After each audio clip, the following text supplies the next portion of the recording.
penthouse door slams open. Marcus Chin storms in, his mistress Rebecca clinging to his arm, her hand resting on her barely visible baby bump. Emma looks up from her laptop at the kitchen table. The same laptop that controls a $4.2 billion empire she spent 8 years hiding from him. "Pack your things," Marcus says, voice cold as winter steel. "You have 2 hours." Emma's fingers freeze over the keyboard. The Hartwell Properties quarterly report, showing her signature at the bottom as CEO, blinks on the screen. She closes the laptop slowly. "Marcus, what?" "Don't." He cuts her off, Rebecca smirking behind him. "Rebecca's pregnant. We're getting married. This." He gestures around the modest 2-bedroom apartment. "This mediocre life with you is over." What Marcus doesn't see, the property deed on Emma's screen. Unit 47B. His name isn't on it. Hers isn't either. It's registered to Hartwell Holdings, the parent company of the empire Emma built from her grandmother's single apartment building into half the city's skyline. "You're throwing me out?" Emma's voice is quiet. Dangerously quiet. "Out of my apartment, yes." Marcus tosses a folder on the table. "Divorce papers. Sign these." "You'll get nothing. Prenup's ironclad. My lawyer made sure of that." Emma opens the folder with trembling hands. The prenup he'd insisted on. The one protecting his $120,000 salary and his pathetic investment portfolio. The one that doesn't mention the 9-figure fortune she'd hidden in corporate structures and trusts, married to a man who gave her a $2,000 monthly allowance from her own money. Rebecca's phone rings. She answers, her voice sugary sweet. "Yes, we'll take the penthouse on Madison." "Price?" "Oh, Marcus can afford it." She glances at Emma. "We're moving up in the world." Emma signs. Her hand doesn't shake. 2 hours later, Emma walks out with a single suitcase. Marcus is already on the phone with movers, Rebecca planning their engagement party in the background. Emma's phone buzzes. Her executive assistant, James. "Ma'am, Mr. Chin just applied for the Madison penthouse. Do you want me to approve it?" Emma stands in the building lobby, her building all 47 floors of it, and makes a decision. "Approve it. Give them the best rate. And James? It's time." "Time for what, ma'am?" "To stop hiding." 3 days pass. Marcus and Rebecca move into their luxury penthouse. $8,500 a month. A stretch for Marcus, but he'd cashed out his 401k to make Rebecca happy.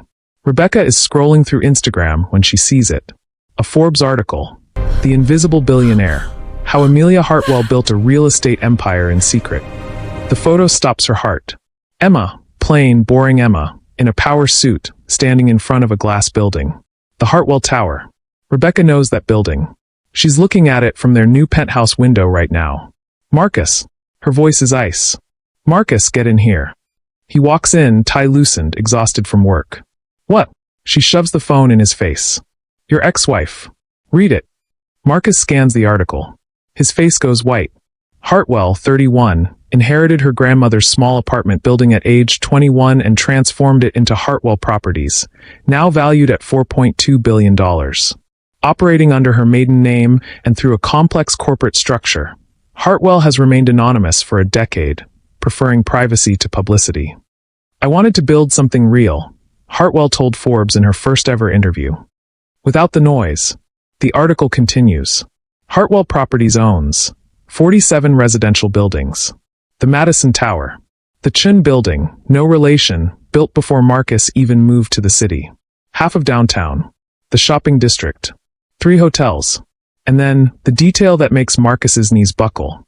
Hartwell recently ended her 8-year marriage to Marcus Chin, a mid-level corporate manager who reportedly had no knowledge of his wife's fortune.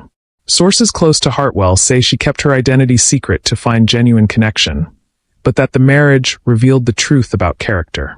Rebecca's voice is shrill. "You were married to a billionaire, and you threw her out for me?" Marcus's hands are shaking. "I didn't, she never." "This penthouse." Rebecca's scrolling frantically. "This penthouse is owned by, oh my God, Madison Tower. Hartwell Properties. We're living in her building." Marcus snatches the phone. Finds the property records. Madison Tower. Purchased by Hartwell Properties in 2019. Every unit owned by Emma. Including theirs. If you're hooked, hit subscribe now, because Emma's revenge is just beginning, and what happens next will absolutely destroy Marcus. Trust me, you need to see this. The next morning, an envelope slides under their door. Thick, expensive paper.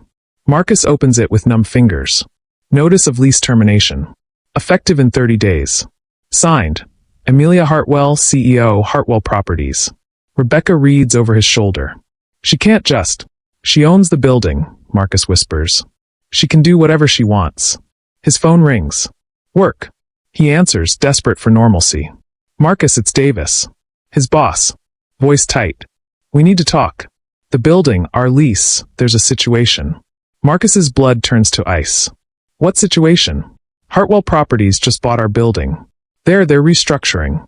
Increasing rent by 400%. Corporate's moving us to New Jersey. You're being transferred. The Chin building. The one with his name. Emma bought it. When? End of month. I'm sorry, Marcus. Marcus hangs up. Rebecca is watching him, eyes calculating. Your job. Transfer. New Jersey. Or quit. How much does New Jersey pay? Same salary. But the commute. He does the math. 3 hours a day. Gas. Tolls. Their penthouse suddenly becomes impossible. Rebecca's hands curl into fists. So we lose the penthouse and you get demoted. It's not a demotion. It's Emma. Rebecca shrieks. She's destroying us. Marcus's phone buzzes. Email. From the leasing office. Dear Mr. Chin, due to your upcoming lease termination, we must inform you that your security deposit will not be returned. Property damage assessment pending. Additionally, please note that Hartwell Properties maintains a tenant database shared across all 47 residential buildings. Your rental history will be updated accordingly. Blacklisted. Emma blacklisted him from every building she owns, which is half the city. Rebecca is scrolling her phone frantically. Apartment listings. Everything she can afford without Marcus's salary is a shoebox in a bad neighborhood. I can't live like this, she mutters. Marcus looks at her, really looks at her. 7 months pregnant. Already calculating her exit. We'll figure it out, he says, but his voice sounds hollow. No. Rebecca stands, grabbing her designer purse. The one Marcus bought her with his 401k money. You'll figure it out. I'm not going down with you. Rebecca, you're pregnant with my. Am I? She turns, eyes cold. Are you sure about that, Marcus? Because I've been thinking. DNA tests. They're not mandatory. His world tilts. What are you saying? I'm saying I made a mistake. I thought you were going somewhere. Thought you had money, ambition, potential. She laughs bitter. Turns out you were married to all of that and too stupid to notice. You can't just. Watch me. She heads for the door. My lawyer will be in touch. Child support, assuming it's even yours. But don't expect anything else. I'm done with losers. The door slams. Marcus stands alone in Emma's penthouse, surrounded by furniture he can't afford, in a building he's being evicted from, with a job transfer that's really a demotion, and a mistress who just admitted she might have cheated. His phone buzzes. Another email. The Chin building has been renamed. Effective immediately, the Hartwell Center. Emma erased his name from the skyline. That night, Marcus does something desperate. He goes to Hartwell Tower, the gleaming glass building downtown. Emma's headquarters. Security stops him at the lobby. Name and appointment? Marcus Chin. I need to see Emilia Hartwell. The guard checks his screen. Smirks. Mr. Chin. You're on the no-access list. Please leave. Just tell her I'm here. Please. The guard makes a call. Listens. Looks surprised. Top floor. She'll see you for 5 minutes. The elevator ride feels like drowning. 60 floors of glass and steel and money. Money Emma had while he was giving her an allowance. Money she hid while he controlled their shared bank account. Money she used to build an empire while he thought she was doing freelance consulting. The doors open to a reception area that costs more than his annual salary. Floor-to-ceiling windows overlooking the city. Emma's city. Mr. Chun. A sharp-dressed assistant. This way. Emma's office is massive. Minimalist. Powerful. She sits behind a desk that probably costs 6 figures, wearing a suit that definitely does. Her hair is different, pulled back, severe. Professional. She looks like money. Like power. Like someone he never knew. 5 minutes, she says without looking up from her computer. Emma. Ms. Hartwell. Please give me one more He flinches. chance. Why are you doing this? I have She nothing finally left. looks at him. Then leave. Her eyes are cold. Doing what, Marcus? Running my business? Managing my properties? Destroying my life? Your life? She laughs, but there's no humor in it. You destroyed it yourself. I'm just removing obstacles from my path. I didn't know. That I had money? She stands, walks to the window. The city glitters below her. No, you didn't.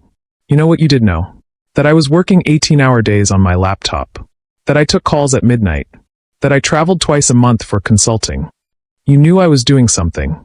You thought I was doing freelance consulting, making maybe 60, 70,000 a year. And you gave me $2,000 a month as an allowance from that. From my money, Marcus. Do you understand how insane that is? He has no answer. You want to know the really sad part? Emma turns to face him. I loved you. I actually loved you. I thought if I hid the money, if I lived small, if I let you feel important, I'd find something real. Something genuine. It was real. You threw me out for a younger woman carrying your maybe baby. Her voice is scalpel sharp. You discarded me like trash. Called my life with you mediocre. So I'm giving you exactly what you wanted, Marcus. A life without me. I made a mistake. You made a choice. She presses a button on her desk. Security will show you out. Emma, please. Ms. Hartwell. The assistant appears. Mr. Chun is leaving. Hit subscribe right now, because you won't believe what Emma does next. Marcus's downfall is just getting started, and part 2 will absolutely wreck you. Don't miss it. 2 weeks later, Marcus is living in a motel. Rebecca is gone, moved in with some hedge fund guy she'd apparently been seeing on the side. The paternity test proved the baby wasn't even his. His transfer to New Jersey starts Monday. He's selling everything he owns to afford the motel and gas money. His phone rings. Unknown number. Mr. Chun. A woman's voice. Professional. This is Janet Wu from Hartwell Properties. Ms. Hartwell wanted me to inform you of an employment opportunity. Marcus's heart leaps. One more chance. An opportunity? The decision is final. Yes. I have Property manager Then position. leave. One of our smaller buildings. Entry level. $45,000 annual salary. Less than half what he makes now. Property manager? You'd be responsible for tenant complaints, maintenance coordination, that sort of thing. Ms. Hartwell thought you might need the work, given your situation. It's a mercy job. No worse. It's a humiliation. Emma offering him crumbs from her empire. The position comes with a small apartment. Studio. 400 square feet. In the building you'd be managing. Which building? The Hartwell Residences on Oak Street. Formerly the Chin Building. She's offering him a job managing the building that used to have his name on it. I need an answer by Monday, Mr. Chun. He closes his eyes. The motel room. The transfer to New Jersey. The empty bank account. Rebecca's betrayal. Emma's empire glittering in the distance. I'll take it, he whispers. Excellent. There's one more thing Ms. Hartwell wanted me to mention. What? Your apartment will be Unit 4B. The same layout as the penthouse you shared with her. Just smaller. She thought you'd appreciate the symmetry. The call ends. Marcus sits on the motel bed, staring at his phone. At the Forbes article about Emma, Emilia Hartwell, still open in his browser. In the photo, she's smiling. Not the small, careful smile she used to give him. A real smile. Powerful. Free. His phone buzzes one more time. A text from an unknown number. Some people are born with money. Some people marry it. And some people build empires brick by brick while their husbands sleep. You chose wrong, Marcus. Enjoy Oak Street. Below the text, a photo. Emma at some gala, in a stunning gown, standing next to a man in a tuxedo. Handsome. Distinguished. His hand on her waist. Both of them laughing. The caption.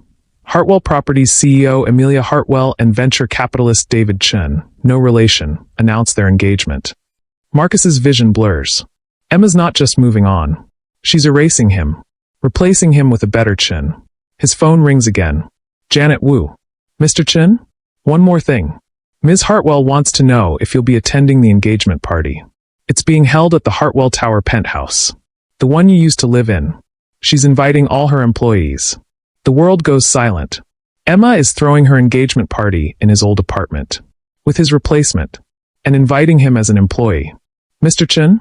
Will you be attending? His mouth is dry. Aye. The line suddenly fills with another voice. Emma's voice. She took the phone. Marcus. Not Ms. Hartwell now. Just his name, soft and dangerous. I want you there. I want you to see what you threw away. What you could have had. What you were too blind to see. Emma. And Marcus? David knows everything. About you. About how you treated me. About the allowance and the mistress and the divorce. Her voice drops to a whisper. He wants to meet you. The man who had everything and chose nothing. I can't. You will. Not a request. A command from his future boss. Friday at 8. Don't be late. Your job depends on it. She hangs up. Marcus sits in the dark motel room, surrounded by the ruins of his life, staring at the photo of Emma and David Chen. The man who has Emma now is everything Marcus pretended to be. Successful. Wealthy. Powerful. And in 3 days, Marcus will have to stand in his old apartment, now Emma's penthouse, and watch her celebrate her future while he serves as a reminder of her past. The worst part, he'll be wearing a name tag that says, Property Manager. His phone buzzes one final time. A calendar invite. Hartwell Chen engagement celebration. Friday, 8 p.m. Madison Tower, penthouse 47B. Attendance mandatory.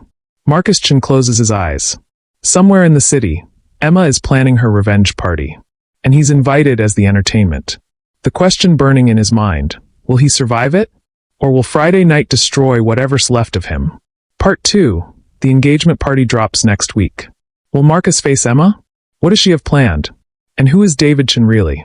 Subscribe and turn on notifications. This story is just getting started. Comment below. Does Marcus deserve what's happening to him? Or has Emma gone too far?